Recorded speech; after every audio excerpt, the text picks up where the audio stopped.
Meninos e meninas, eu sou a Nathalia Arcuri, falando diretamente do canal Me Poupe, o maior canal de finanças do mundo. E hoje eu tenho a honra de entrevistar aqui a Sandrine Dixson-Declève. I don't know if I say it right. Oh, okay. So Sandrine is co-president of the Club of Rome.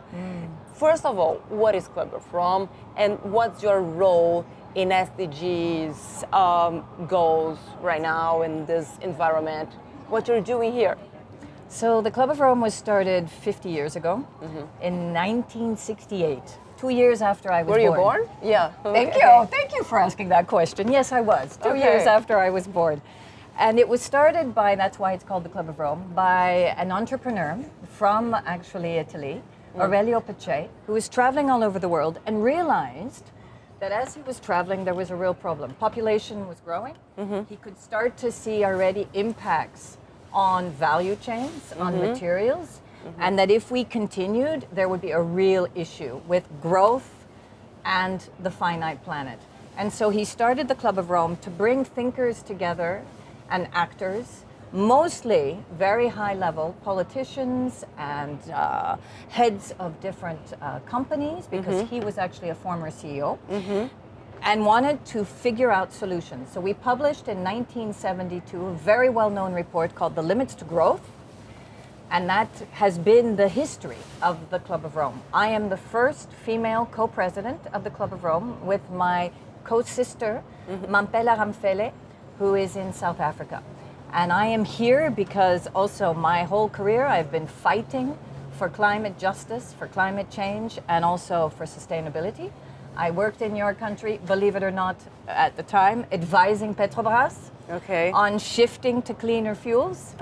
And I am here because last week, the Secretary General and the Deputy Secretary General of the UN, so Guterres and Amina Mohammed, asked me to come to present this report, SDG for All, which is based actually on our book, Earth for All. Okay, that's amazing. I think we are in the same path. Like 20 years ago, I realized Brazil would become an old country, and we will have more old people than young people in like 10 years from now, and it's unsustainable. People has no money to live their best time of their life, so that's why I started teaching people how to deal with their finances in a very innovative way, collaborating. So how can you be more and have less, and how to prepare for your savings to your future. And I think what you're doing and what we are doing in Brazil has a lot of connections. And what I think that connected us at most is the capitalism. And we should discuss about this role model. So how do you see capitalism in the whole, all of these goals that we have, the challenges that we have with SDGs? What's the role of capitalism, of these stakeholders? And in your opinion, is there a new way of practicing capitalism? And what should it is?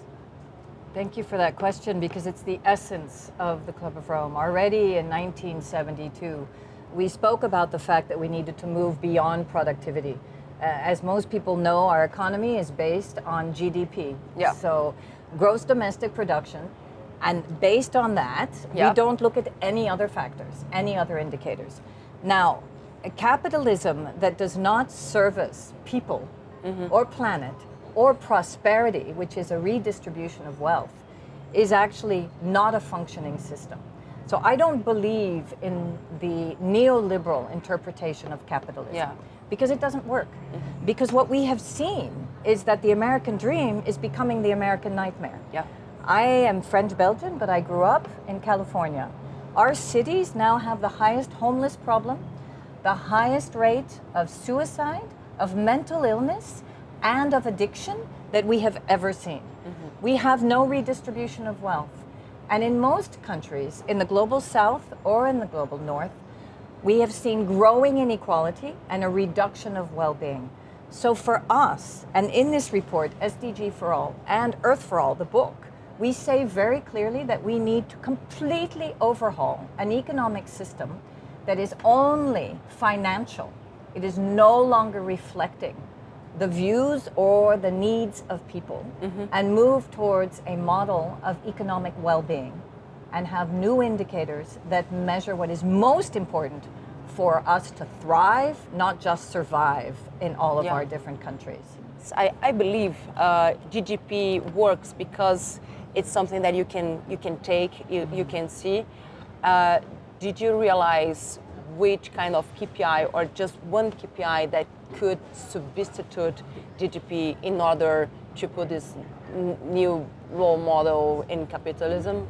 Yeah, so it's interesting because GDP and productivity is one indicator, but there are sub-indicators in GDP. There are sub-indicators in a well-being economic model. So let's say we use the well-being index, which is what we have actually in our modeling, right? Really? The well-being index shows that you reduce social tension, you actually enhance well-being, you decrease inequality, and you decrease poverty. And how do you do that? You have a sub-layer of different indicators. Education, access to healthcare, access to social services, empowering women, because we need diversity. We need to also reduce population growth and also look at demographics, as you were saying. How do we look at the old and the new? All of these different indicators work together to reevaluate the importance of the economy. You know, because you understand finance.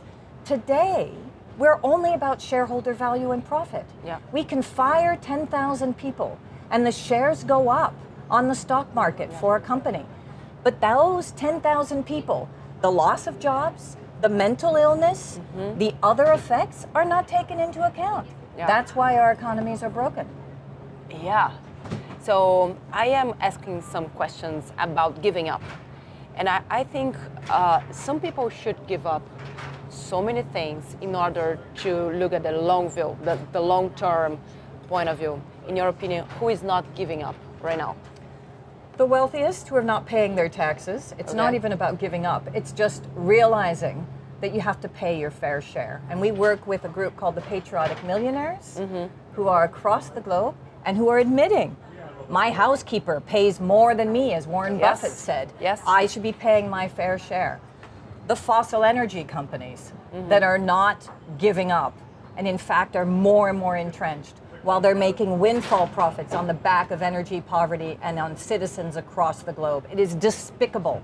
Those that actually hold the greatest wealth are not giving up. If you feel that this is a call for you, please join us. We do need more women in this role, society, taking care and putting all the energy that you have to bring the voice that the world need, not only the voice, but also the action, because it's about action, not only talking. We listen so many times, and now it's time to act. Thank you so much. You're very welcome. And another special call, we need men who care too. We need to work together. We need all genders to work together to become human again. Thank you so much. Thank you.